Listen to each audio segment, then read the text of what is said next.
Buenas tardes. Bueno, yo quería hacer hoy una presentación de esto que es la alta sensibilidad en personas con fibromialgia y fatiga crónica. Quería hacer una cosa sencillita, pero bueno, al final me he liado y digo, bueno, ya es que lo explico, lo quiero explicar todo y bueno, tengo aquí 10 folios, pero vamos, intentaré hacerlo más corto, sobre todo que la gente entienda lo que es esto, ¿no? Un término que quiero resaltar y que ya lo ha hecho el doctor Gene hace un momento en su ponencia es la importancia de que entendáis el concepto de lo que es los síndromes de sensibilidad central. ¿Vale? Esto es muy importante porque los pacientes, bueno, ahora veremos que los trastornos de fibromialgia y fatiga crónica estarían dentro de estos síndromes, pero es muy importante sobre todo que entendamos que el sistema nervioso central, como acaban de explicarnos en la ponencia anterior, está formado por el encéfalo y por la médula espinal. El encéfalo es a su vez el cerebro, el cerebelo y el tallo encefálico. Pero bueno, vamos a decir siempre que hablemos de él como cerebro en general, ¿no? Pero estaríamos hablando de este sistema nervioso central que es un poco el que se encarga de todas las funciones de organizar, como el maestro de orquesta que organiza todas las funciones del organismo. Nosotros tenemos que pensar que lo que ha dicho el doctor, que el cerebro es ciego, ¿vale? El cerebro está metido ahí en el cráneo, es una estructura que en principio no sabe, en este momento mi cerebro no debería saber dónde estoy, si estoy en la playa, en el Caribe, tomándome un cóctel o estoy aquí en este auditorio. ¿Por qué lo sabe? Pues por todos los estímulos que le van llegando de los sentidos, pues si nota sol en la piel, activa la melanina, si nota subida de azúcar por el cóctel, activa otros órganos del cuerpo y sobre todo, como él ha dicho, la vista, por eso es el más importante, porque la vista es la que me está haciendo ver que no veo olas, sino que veo cabecitas, ¿no? Por lo tanto, toda esa información que llega de los órganos del exterior y a través de los sentidos y del interior por los mensajeros que son las neuronas y todas esas hormonas y todos esos neurotransmisores son las que va haciendo que el cerebro se vaya haciendo una idea de lo que está pasando fuera. Las personas que tienen un síndrome de sensibilidad central, su cerebro funciona mal. ¿Vale?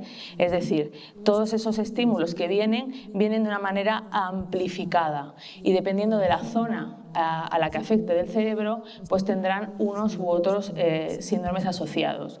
Por ejemplo, aquí vemos que hay dolor, puede haber olores, pueden ser ruidos, alimentos, productos químicos, campos electromagnéticos, fármacos. Entonces, todos esos estímulos van a llegar al cerebro y se van a producir bueno, aquí he puesto una selección probablemente de los síndromes de sensibilidad central que más se dan en mi consulta, por lo menos en los pacientes que yo conozco, pero estaríamos hablando de hasta 50, ¿vale? O sea que habría muchos más, ¿no?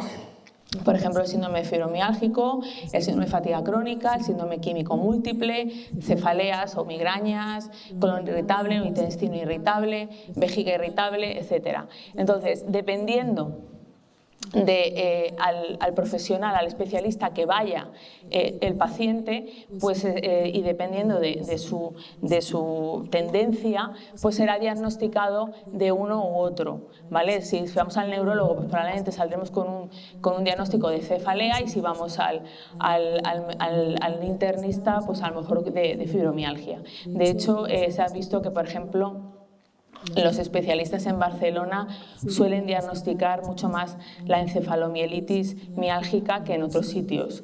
Bueno, yo normalmente pongo fatiga crónica porque me parece más corto, sin embargo, creo que es muy importante porque este término que muchas veces no se entiende, ¿no? Que dice que encefalomielitis. Bueno, pues ahora mismo yo creo que lo tendremos que entender por lo que acabo de decir, ¿no? Hay una afectación del sistema nervioso central, como he dicho, y del encéfalo. Por lo tanto, ahora entendemos por qué se llama la fatiga crónica así, aunque realmente no sería correcto, porque no solamente estaría afectado el encéfalo, sino también la médula espinal. Para que veáis que hay una comorbilidad muy grande entre todos estos síntomas, por ejemplo, en un estudio de personas con fibromialgia se vio que el 85% tenían migraña, el 90% cansancio y el 80%, por ejemplo, se les hinchaba la barriga después de comer. Es decir, que casi todos los pacientes suelen tener estos síntomas asociados. Yo, desde luego, no soy especialista en síndrome de sensibilidad central, ni mucho menos, ya bastante tengo con lo mío, pero sí que recomiendo ver la primera jornada de ABAFI, en la que el doctor Manuel Blanco, en el 2018, hace una explicación absolutamente magistral. Yo lo recomiendo, se lo mandaría a todos mis pacientes y a todos los afectados de fibromialgia y fatiga, porque explica perfectamente qué es esto de la sensibilidad central. Está en la web, en YouTube, con que pongáis jornada ABAFI, sensibilidad central, primera jornada, ya sale. Otro término que quiero que también hablemos hoy es el de el cerebro neurodivergente. Creo que es un término también que se está hablando mucho y me parece interesante también saber qué es esto del cerebro neurodivergente. En la década de 1990 hubo un movimiento social que acuñó un término que era el de neurodiversidad para poder entender e incluir formas distintas de percibir, de aprender, de comunicación y de comportamiento. Entonces se descubrió que habría un cerebro, el 80% de la población tenía un cerebro neurotípico. ¿Qué quiere decir esto?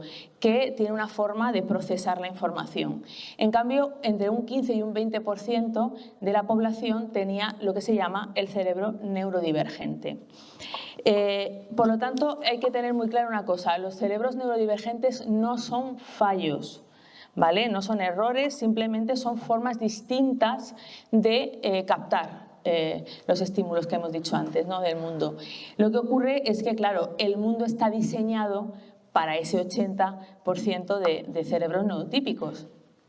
Por ejemplo, imaginemos un mundo que nuestro mundo está diseñado para personas que midan entre 1,50 y 1,70 de altura, por lo tanto, una persona que mide 1,35 o una persona que mide 1,90 pues se sentiría incómodo porque no llegaría a abrir la puerta de su portal o, por ejemplo, aquí una persona de 1,90 no podría estar sentado porque le estarían chocando la pierna con el asiento, ¿no? Pues esto es lo que le pasa a los cerebros neurodivergentes, que en un mundo en el que está diseñado de una forma determinada, pues no terminan de encajar y ahí es donde pueden aparecer los problemas realmente. Por ejemplo, Carrefour instauró desde 2022 la hora silenciosa. Lo que pasa es que actualmente lo ha ampliado a 2 horas, que sería desde las 2:30 a las 4:30, en la que intenta bajar el nivel de luz, como ha dicho el doctor, para las personas, para el colectivo autista, y que se intenta hacer el menor ruido posible, ¿no? Imaginemos entonces que si el mundo fuera el 80% neurodivergente, probablemente los supermercados y en los sitios las luces estarían más atenuadas y habría mucho menos ruido, por ejemplo, ¿no? ¿Qué condiciones se asocian a un cerebro neurodivergente? Bueno, aquí podemos tener trastornos atencionales como los trastorno de déficit de atención y hiperactividad, las personas altamente sensibles, los trastornos del espectro autista, altas capacidades, dislexia. Todo esto lo iremos viendo un poquito, dando algunas pinceladas, porque bueno, realmente esto daría para, cada uno de ellos daría probablemente para una ponencia, pero esa tampoco es mi especialidad. Entonces, bueno, sí que es cierto que si tenemos un cerebro neurodivergente y tenemos alguna de estas condiciones, es muy difícil que solo tengamos una. Probablemente las personas tienen más de una seguro. Yo, por ejemplo, tengo que aquí admitir que tengo un cerebro neurodivergente y que tengo 2 de esas, que luego diré cuáles son. Y, por ejemplo, mi pareja, que me ha dejado que lo diga, tiene 4, ¿vale? O sea que lo normal es que ya que se tiene, pues ya que me pongo, pues ya tengo más, ¿no? Pero lógicamente es lógico porque percibimos la realidad de una manera determinada, ¿no? Vamos a empezar, por ejemplo, con los trastornos de déficit de atención. Entre el 2 y el 7% de la población mundial padecería un trastorno de déficit de atención con hiperactividad y entre el 5 y el 8% en España. Es muy curioso un dato que he visto, que lo he vuelto a buscar porque me ha parecido súper sorprendente, pero bueno, me ha vuelto a salir. Y es que en España el 97% de los adultos con TDAH no han sido diagnosticados. ¡Wow! ¿Vale? O sea, que seguramente habrá más, entonces, personas que son TDAH y no lo saben, ¿no? De hecho, en la asociación es curioso, pero muchas pacientes, a raíz de que sus hijos han sido diagnosticados con TDA o TDAH, se han dado cuenta que prácticamente ellos eran iguales y también les han diagnosticado, ¿no? El TDA es falta de atención y en el caso de la hiperactividad pues ha añadido un componente de impulsividad. Los pacientes hiperactivos pues, o hacen hiperfoco, se centran mucho en una cosa, se obsesionan mucho con una cosa, como que tienen la mente muy dispersa, ¿no? Entonces, bueno, es importante siempre, en todos los que vamos a ver, en todos los trastornos neurodivergentes que vamos a explicar hoy, no hacer cuestionarios en internet en el que rellenemos para decir, ay, pues mira, sale que tengo un trastorno de atención. Es importante ir a especialistas porque no es tan fácil como rellenar un cuestionario, ¿no? Te preguntan muchísimas cosas a los familiares incluso, de tu infancia, de cómo te relacionas, a mucho nivel, no solamente una cuestión cuantitativa, ¿no? Por lo tanto, hay que ir a un buen profesional. Vamos al siguiente, los trastornos del espectro autista. Bueno, la prevalencia mundial sería de 2,8%. En España, 1 de cada 100 niños, o sea, unas 500.000 personas están afectadas de trastornos del espectro autista. Es muy importante entender que el autismo siempre se ha entendido de una manera muy lineal, es decir, soy muy autista o soy muy poco autista, que es lo que se llamaba antes Asperger, pero esto ha cambiado y por eso ahora ya no se llama autismo, sino se llaman trastornos del espectro autista, porque realmente no es un espectro lineal, sino es un espectro circular. Cada persona y cada individuo es único, con dificultades y con potencialidades totalmente diferentes, ¿no? Por ejemplo, hay personas que tienen habilidades sociales y personas que no. Dentro de este espectro, personas que tienen hiperreactividad sensorial o hiporreactividad sensorial, personas que hacen hiperfoco, que tienen rituales, otros que tienen movimientos de autorregulación como mecerse, ecolalias, que es cuando hablas en alto. Y bueno, pues esto hace que, por ejemplo, muchas veces decían, esta persona pues me puede mirar a los ojos y tener autismo o no mirarme a los ojos o permitir que le dé un abrazo o no.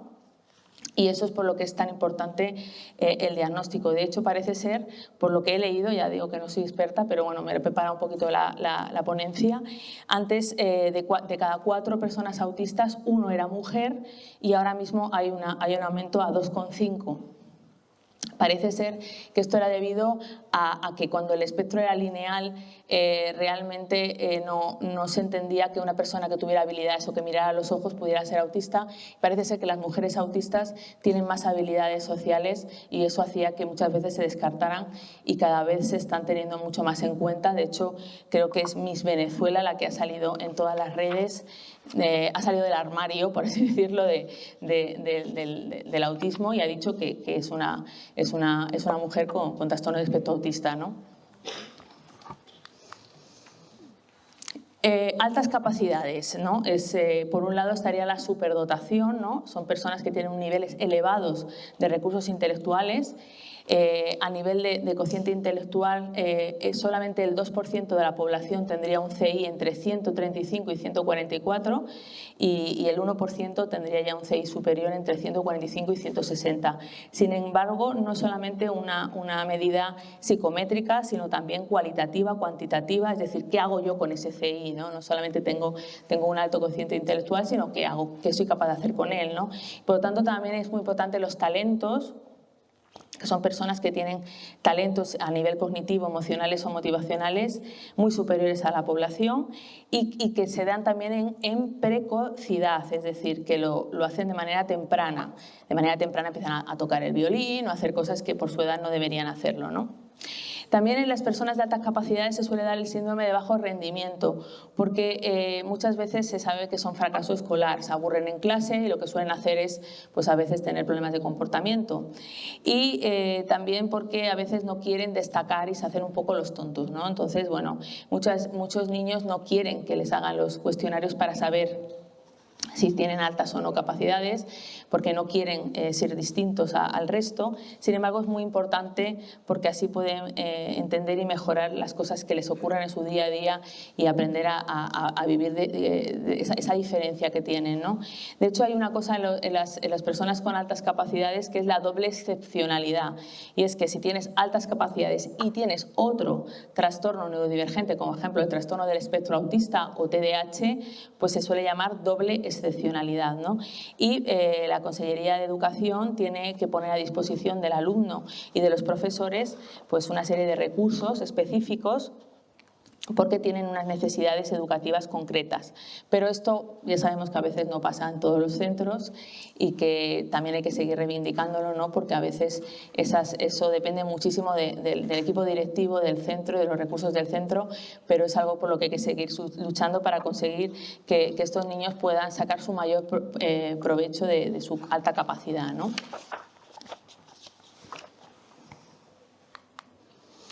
Luego hablaríamos de la dislexia, que es la dificultad en aprendizaje de la lectoescritura. La dislexia podemos tenerla durante los niños que están aprendiendo lectoescritura o ya en la edad adulta, ¿no? Estarían también dentro de aquí todas las dificultades específicas de aprendizaje, que, como por ejemplo la discalculia, dificultad para las habilidades aritméticas, la disgrafia, dificultad para escribir, la disfasia, dificultad para las palabras, disprasia, la dificultad para coordinar movimientos. Entonces, todas estas personas podrían estar incluidas aquí, que serían todas las personas que tienen unas dificultades específicas. Pero también hay grados. No es lo mismo una persona que tiene una dislexia leve que una dislexia severa. Esta es una de mis trastornos. Yo tengo dislexia desde niña, así que si me equivoco alguna palabra, ya sabéis. Y, por ejemplo, la dislexia ahora lo tienen muy en cuenta por ejemplo, para la EBAU. Los niños que tienen el diagnóstico de dislexia pueden solicitar unos exámenes especiales para ellos. O sea que eso también ayuda y facilita pues, que estos niños pues, puedan hacer los exámenes y sacar la mayor nota posible. Y luego estarían las personas PAS, las personas altamente sensibles, que, bueno, el PAS, el altamente sensible, es un término que una doctora, una psicóloga, Elaine N. Aron, en el 1990, descubrió que había personas con una sensibilidad al procesamiento sensorial, tanto de estímulos externos como de estímulos internos, y a las emociones, ¿no? Esto lo voy a desarrollar luego más adelante un poco más, porque realmente lo que en la asociación, las terapias que he estado haciendo durante estos 2 años, he hecho talleres de personas altamente sensibles y luego lo voy a hacer un poquito más amplio esto, ¿no? Pero bueno, es importante saber y sobre todo entender que en todos estos trastornos que hemos hecho de cerebro neurodivergente hay una evidencia genética. Por ejemplo, en el TDAH está el gen DRD4, que suena un poco ahí a la guerra de las galaxias y que se relaciona con la búsqueda de novedad, con la exploración y adaptación a ambientes cambiantes, por ejemplo. Y en el TEA, en los trastornos del espectro autista, está el SHANK3 y el SCNZA, que están asociados a memoria superior, a percepción aguda y atención al detalle. Esto es muy importante porque quiere decir que durante miles de años estos genes han sobrevivido en el proceso evolutivo. Es decir, que no serían, por lo tanto, errores o desechos o fallos, sino que son ventajas evolutivas y por eso han permanecido entre nosotros. ¿Qué comorbilidad hay entre estos trastornos y, por ejemplo, otras enfermedades? Bueno, yo solamente he puesto una de ellas por no hacerlo muy extenso. Por ejemplo, es más habitual encontrar a personas que tienen trastornos de hiperactividad TDAH y TEA, es más prevalente con epilepsia. lo cual tiene sentido porque lo que hemos dicho, ¿no? El cerebro va mucho más rápido, las conexiones son más rápidos y eso también puede estar asociado al tema de la epilepsia, ¿no? Y en cuanto a la psicopatología, que son los trastornos de tipo psicológico, por ejemplo, se da mucho más el TOC y el TDAH, por ejemplo, se da más el trastorno obsesivo-compulsivo en las personas que son TDAH por ese aumento de la impulsividad, y también en el trastorno del espectro autista, hasta el punto de que es difícil el diagnóstico diferencial entre el TOC y el TEA por la parte de obsesiones, de comportamientos repetitivos, de rutinas. Entonces hay también un campo muy importante de investigación. Y luego, en cuanto a la ansiedad, por ejemplo, el 70% de los trastornos del espectro de los TEA tienen ansiedad y el 50% de los TDAH. No hay, por ejemplo, datos de estudios con altas capacidades. Y en la depresión habría entre el 10 y el 37% de los TEA tienen trastornos depresivos mayores o de trastornos adaptativos, y entre el 20 y el 30% del TDAH. Esto es bastante lógico muchas veces por la presión a la que se someten estas personas, ¿no? El hecho de que muchos tengan bullying en los colegios, tengan acoso escolar, haya maltrato pues, en los trabajos, o han sido personas siempre excluidas, vistas como raras, y eso ha hecho que muchas veces tengan que generar un escudo de protección, ¿no? Por eso es bastante lógico que tengan más activación y más niveles de ansiedad y depresión, y también por la propia configuración, ¿no? y arquitectura de su cerebro, que al ser un cerebro con muchas más conexiones y con mucha más rapidez, puede hacer que también pues se sature más, ¿no? Vamos a ver ahora, por lo tanto, acabamos de explicar un poco para que entendáis más o menos qué son los síndromes de sensibilidad central y qué es el cerebro neurodivergente. ¿Qué conexión hay entre estos dos? Claro, esto es una cosa que, bueno, pues que yo me he planteado, ¿no? Realmente, ¿no? Hemos entendido que, por un lado, el cerebro neurodivergente es un cerebro que procesa diferente la información, y los síndromes de sensibilidad central son disfunciones, son un mal funcionamiento, ¿no? Y ahí, en esa parte de síndrome de sensibilidad central, vamos a decir fibromialgia y fatiga crónica, porque podríamos decir síndrome químico múltiple, cefaleas, etcétera, todos los que he puesto al principio, pero vamos a poner simplemente fibromialgia y fatiga crónica, que son los que aquí estamos hoy reunidos celebrando el Día Mundial, ¿no? Entonces, bueno, no todos los cerebros neurodivergentes acaban desarrollando un síndrome de sensibilidad central, y hay personas que tienen fibromialgia o fatiga crónica que no son neurodivergentes, ¿no? Sin embargo, sí que probablemente es más fácil que las personas que tienen un cerebro neurodivergente que amplifica esos estímulos dolorosos, acústicos y visuales, acaben desarrollando, ¿no? Pues, estos síndromes de sensibilización. Ahora vamos a ver las características, por ejemplo, las personas altamente sensibles. Vamos a irlas viendo una a una un poquito más detalladas, y me hace pensar que a lo mejor hay gente mal diagnosticada, ¿no? A lo mejor hay personas que están diagnosticadas como PAS, como altamente sensibles, pero que realmente a lo mejor tienen un síndrome químico múltiple, o tienen las dos, tienen las dos cosas, ¿no? Entonces yo creo que ahí también habría mucha investigación por ver todo esto en profundidad y ayudar, sobre todo para poder ayudar a los pacientes y a quitar todas esas etiquetas y esa estigmatización que hay, ¿no? Por un lado, los síndromes de sensibilización central, sobre todo la fibromialgia y la fatiga crónica, suelen comenzar en una edad media entre 30 y 40 años, pero también hay niños que tienen fibromialgia y fatiga crónica. Cada vez se diagnostica más antes, cada vez hay más jóvenes que diagnostican con fatiga crónica, con fibromialgia, y cada vez hay más hombres también. Las causas, pues ya sabemos que no se conocen, ¿no? Pero sí que en todos los síndromes de sensibilidad central hay unas causas multifactoriales. Hay factores genéticos, hay una alta carga genética, de hecho en la asociación hay hermanos con fibromialgia, madres y hijos, padres y hijos, hay gente que te dice, pues mi abuela probablemente tenía fibromialgia, pero que en su época pues no la diagnosticaron, le dolía todo, estaba siempre acostada, tenía dolor, tenía cansancio. Hay factores ambientales, ya sabemos que la exposición a tóxicos tóxicos a químicos. En la asociación hay muchos pacientes que han trabajado en fábricas de cromo, en pesticidas, gente que trabaja continuamente con barnices, ¿no? Con cosas que son químicos que nos acaban envenenando poco a poco. Estilos de vida, el tabaquismo, el estrés mantenido, el famoso el estrés, el haber pasado virus, que se nos quedan en el cuerpo los anticuerpos, ¿no? El Epstein-Barr, todo esto, ¿no?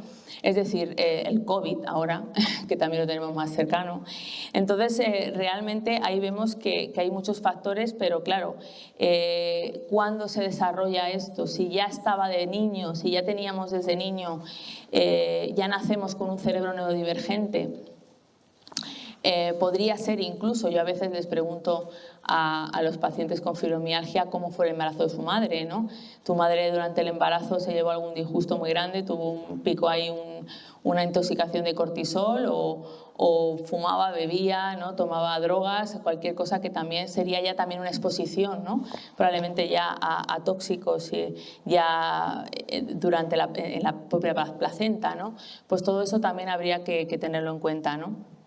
La comorbilidad, por ejemplo, entre los trastornos neurodivergentes y la fibromialgia, la fatiga crónica, en algunos datos que yo he visto, por ejemplo, los trastornos del espectro autista, el 77% tienen dolor y el 65% presentan fibromialgia.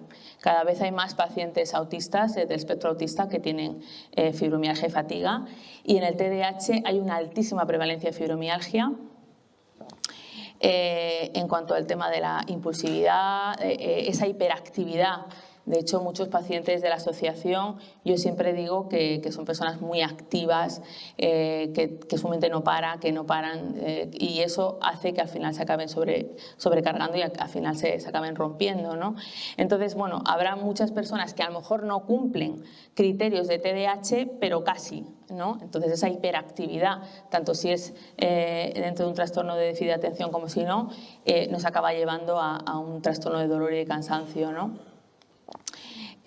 Fijaros, en un estudio de la población general encontraron que el 7,4% tenían trastornos neurodivergentes, en cambio en las personas con fibromialgia el 29,5%, es decir, muchísimo más alto que la población general, ¿no? Bueno, vamos a ver entonces un poquito todo esto, vamos a ver qué podríamos meter dentro del punto de la fibromialgia y fuera. Yo he hecho un taller de personas altamente sensibles desde el 2023 al 25, en el que he visto unas 80 personas en 11 grupos, y justamente una de las preguntas que se hace es: ¿desde cuándo crees que eres una persona altamente sensible? Bueno, pues de esas 80 personas, solamente 2 personas dijeron que no se reconocían desde niños, ¿vale? Pero el resto sí, desde niños ya se veían como altamente sensibles. Es decir, ¿qué fue antes, la gallina o el huevo? Bueno, pues fue antes la alta sensibilidad. Eran niños especiales, que se emocionaban con todo, que se quedaban mirando las hormiguitas, que lloraban en cuanto veían algo en la tele, tal, que querían abrazar a los niños que se caían y que se hacían daño. Es decir, esto estaría de antes, ¿no? Una de las cosas que tiene las personas altamente sensibles es muy importante este concepto, el de la hiperpercepción. Yo he puesto un gato porque siempre les pongo el ejemplo del gato, ¿no? No es que las personas se saturen porque son muy sensibles. Es que tú eres muy sensible, es que a ti todo te afecta, ¿no? Como que muchas veces os lo dicen, ¿no? No es porque tengan un umbral bajo y se saturen más, no. Es porque tienen una hipercapacidad. Es decir, una persona que tiene una hiperpercepción percibe muchos más estímulos, que ahí entraríamos en el cerebro, ¿vale? Que hemos dicho antes, ¿no? Por los sentidos, ¿vale? Les percibe muchos sentidos. Una persona que está aquí ahora mismo sentada y que tenga que sea altamente sensible, va a estar notando que el que está delante sentado se está moviendo porque dice, mira, ya está incómodo, que le está doliendo los riñones de estar sentado. O está pensando, mira, Alejandra está ahí y la pobre no se ha tomado todavía el agua y tiene la boca seca. Y de repente, y la luz esta, no sé qué. Es decir, tenemos tantos estímulos que percibimos que nos entran por los sentidos que va a ser más fácil que nos saturemos, ¿no? Como los gatos que están siempre ahí con las orejas, a la mínima, un sonido, un tal, una mota, algo que vuela, ¿no? Pues así es como funcionan estos cerebros, ¿no? De hecho, siempre yo digo que, bueno, en el famoso libro este que hemos dicho de la que lo descubrió, que es El don de la sensibilidad, bueno, pues en los talleres lo que se intenta ver es cómo conseguir que esta hipercapacidad, esto sea un don y no que mal llevado, saturado y llevado al límite acabe convirtiéndose en una carga para el paciente de por vida, ¿no? Bueno, hay aquí una hiperalgesia y también alodinia, las dos cosas, ¿no? Bueno, lo que hemos dicho antes, esto podría estar también dentro de los síndromes de sensibilidad central, es decir, las personas que tienen fibromialgia y fatiga crónica podrían tener esta hiperalgesia, sean o no PAS, ¿no? Y las personas altamente sensibles también, ¿no? Percibirían de manera amplificada los umbrales que vienen de los receptores del dolor. Y la alodinia es cuando lo que tendría que ser una caricia, ¿no? Lo que tendríamos que notar como algo placentero, como el roce de una sábana, una caricia que no debería producirnos dolor, acaba generándonos dolor. Hay pacientes que son tan hipersensibles al dolor que hasta, es lo que se suele decir esta frase, ¿no? Que hasta las caricias duelen, ¿no? Luego estaría la sensibilidad electromagnética. Es curioso porque cada vez hay más personas con esta sensibilidad, es probablemente porque estamos continuamente expuestos a campos magnéticos. De hecho, ahora mismo si cogemos el móvil y buscamos aquí wifi, pues nos salen 5 o 6, ¿no? En nuestra casa pues nos salen 5 o 6 de los vecinos, del de arriba, el de abajo, y si al móvil le llegan todos esos wifis, ya os digo yo que nuestro cerebro también, ¿no? El cerebro además se rige por ondas magnéticas, ¿no? Entonces, bueno, no está reconocida por la OMS, no está incluida tampoco en el CIE-10, pero luego veremos dónde la han incluido, porque realmente es muy difícil medirlo, ¿no? No existe un criterio médico ni una base científica que se pueda demostrar, pero hay muchas personas que notan que si está el wifi encendido, el móvil, ambientadores eléctricos en casa, cualquiera de estas cosas les aumenta el dolor de cabeza, les aumenta el cansancio y incluso, fijaros, hasta los coches eléctricos, cuidado con los coches eléctricos, porque el doctor Alegre explicó que tuvo que ir a un juicio por un camionero que empezó con un síndrome de fatiga crónica severo y al final era porque estaba usando un coche eléctrico, ¿no? Entonces, bueno, estas personas, por lo tanto, se ven muchas veces estigmatizadas porque, ¿qué? ¿Pero cómo te va a afectar el wifi? ¿No? Si yo no noto nada, que tú no notes nada no quiere decir que no te esté afectando porque hay antenas por todos lados, ¿no? De telefonía móvil y estamos continuamente expuestos a estos campos. De hecho, ya los propios vendedores de móviles nos recomiendan apagarlo, ni siquiera ponerlo en modo avión, no tenerlo cerca de nuestra cabeza para dormir porque se ha visto que nos puede generar, esas ondas nos pueden dificultar al sueño, hay que dejarlo en otra habitación y apagado además, ¿no?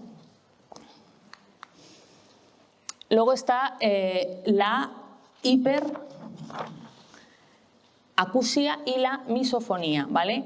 Hiperacusia es cuando, bueno, lo que hemos explicado antes, lo que nos ha explicado el doctor de los estímulos luminosos, pues con los estímulos auditivos, ¿no? Hay personas que tienen una alta sensibilidad a cualquier ruido, ¿vale? Que lo escuchan como amplificado en su cerebro. Y eso hace que tengan que utilizar muchas veces tapones. Ahora sabéis que venden unos tapones específicos que tienen menos decibelios y que hace que las personas, pues, por ejemplo, puedan ir al cine o puedan ir a un auditorio a escuchar un concierto de música, porque de la otra forma, incluso aunque sea una cosa placentera el sonido, me puede generar dolor de cabeza, me puede molestar. Y ahora cada vez hay más personas que usan estos tapones para poder estar en un sitio escuchando al que tienen delante, pero todo el ruido que hay de fondo pues no lo escuchan, ¿no? Y también la misofonía. La misofonía es cuando nos molestan los sonidos de baja frecuencia, es decir, un sonido aparentemente pequeño, ¿vale? Pues nos está molestando y eso hace que las personas se crispen y que les moleste que estén comiendo con la cuchara o que esté cayendo una gotita, ping, ping, y que nadie la escucha y que esa persona pues no puede dormir toda la noche con la gota que está cayéndole al vecino en el fregadero y él sí lo está escuchando, ¿no? Entonces, bueno, pues también pueden ser bastante molestos. Todo esto que estamos viendo podría estar perfectamente, como hemos dicho, dentro de los síndromes de sensibilidad central. Es decir, los pacientes con fibromialgia, independientemente y de fatiga crónica, de que sean PAS o no, tienen muchas veces esto amplificado, ¿no? La fotosensibilidad, que ya la he explicado perfectamente, así que me la salto. Y la hiperosmia, ¿vale? Cuando son los olfativos. ¿Vale? Nosotros tenemos muchísimos recuerdos en el olfato asociados a todos esos estímulos que nos llegan y muchas personas tienen lo que se llama el síndrome químico múltiple, ¿vale? Que sería cuando esto es más intenso, ¿no? Es a aceites que están a fritos, aceites de freidurías, a barnices, a pinturas, a gasolina, a colonias. Entonces realmente ese dibujo no es casualidad que lo haya puesto, es que los pacientes te dicen eso, ¿no? Es que alguien se ha echado un perfume en mi escalera, me he subido en el ascensor o en la propia asociación cuando se hacían los estiramientos allí, pues he entrado y alguien se ha hecho un perfume y parece que me lo estoy masticando, ¿no? Parece que lo tengo aquí y lo tengo todo el rato ahí, ¿no? Entonces eso sí que se ha visto que pues, puede aumentar el dolor de cabeza, el cansancio. Hay gente que tiene aparte también alergia al perfume, también podríamos incluirlo. O en España, en la CIE 10, se han incluido el síndrome químico múltiple, se ha incluido dentro de los códigos del 9953, que es alergias no específicas. Y en la OMS ha incluido el síndrome químico múltiple y la sensibilidad electromagnética dentro de las intolerancias ambiental idiopática, la IAI. Así que por lo menos ahí lo tenemos de alguna manera, que de alguna forma lo tienen con un código para que la gente lo pueda tener en su diagnóstico, ¿no? Otra cosa es la importancia que esto le den, claro, porque esto puede ser muy invalidante. Puede ser personas que continuamente tengan que limpiar su casa con vinagre, lavarse el pelo con productos naturales y tengan que usar mascarilla, ¿vale? Tienen que salir a la calle con mascarilla porque si no enseguida pues nota que cualquier tipo de dolor les puede afectar. Esto sería en cuanto a los estímulos que vienen del exterior, ¿no? De los sentidos, olfato, oído, vista, gusto, tacto, que es lo que acabamos de ver. Y luego estarían los que vienen del interior. Ahí sería un poco el tema de las emociones, ¿no? Ahí sería donde quizá tendríamos la diferencia. Hay personas que tienen síndrome de sensibilidad central con todos estos síntomas de exterior que les afectan, pero en cambio no tienen las emociones. Cuando las personas altamente sensibles tienen una forma de procesar mucho más intensa las emociones. Son personas mucho más emocionales que igual se desbordan por la alegría. Hoy es el día más feliz de mi vida, como hoy es el día más horrible, más triste de mi vida, ¿no? Tienen muchísimos altibajos emocionales, viven de una forma mucho más intensa las emociones. Y esto parece ser que se está viendo, se está todavía por estudiar, pero porque tienen más desarrollada la amígdala, que es la zona del cerebro relacionada con las emociones. Y en cuanto también a las conexiones de las neuronas a los axones, pues parecen que también se habla también de que puedan tener más mielina, es decir, que esas conexiones vayan más rápido y también por eso pues perciben mucho más intensa todas las emociones. Por otro lado, son personas que tienen muchísima empatía. Tienen en todo eso que perciben del exterior también están esos microgestos que pueden leer perfectamente en los demás y pueden saber si las personas están mal, están bien, y eso hace que muchas veces se anticipen a las necesidades de los demás, y la sobreempatía, que sería la empatía no adecuada, la empatía excesiva, acaba haciendo pues que al final no sean asertivos, no sepan decir no, se carguen de más y antepongan las necesidades de los otros a las suyas, ¿no? Esto también podría ser, en relación al cerebro, parece ser porque tienen más neuronas espejo, que son las de la empatía, ¿no? Todo esto, pues ya digo que tendría que investigarse mucho más, ¿no? También es verdad que como empatizo demasiado, me centro demasiado en los demás, me afectan todo demasiado, pues también me pueden hacer más daño, ¿vale? Me siento fácilmente dañado y me tiendo a aislar. Muchas personas que son altamente sensibles se tienden a aislar porque sienten que a la mínima de hecho, mucha gente no ve el telediario, por ejemplo, que es una de las preguntas típicas de personas altamente sensibles. Las noticias desagradables, las películas desagradables, no las pueden ver porque se les quedan ahí grabadas, según dicen, y luego por la noche no hacen más que volverles esas imágenes desagradables, ¿no? También es importante saber que las personas tienen una alta intuición, ¿no? Ese cerebro que está tan estimulado y que son capaces de percibir todos esos estímulos, también hace que se anticipen y que también sean a veces demasiado controladores, demasiado anticipadores, incluso que tengan más desarrolladas lo que son las ondas delta, que son los de la extrapercepción, ¿no? Pues la telepatía y todo ese tipo de cosas, ¿no? Son personas muy intuitivas porque tienen muchísimo más desarrollado su cerebro. También son más imaginativas, mucho más creativas, y es también porque tienen más activado el hemisferio derecho, que es el de la creatividad. Su mente puede a veces ir de un pensamiento a otro, lo que se llama el pensamiento arborescente, ¿no? Que de un pensamiento voy a otro, ¿no? Y eso me lleva a un mundo de fantasía e imaginación, y tienen más capacidad de captar, lo que he dicho antes, información, y por lo tanto encuentran a veces belleza donde otros no la ven.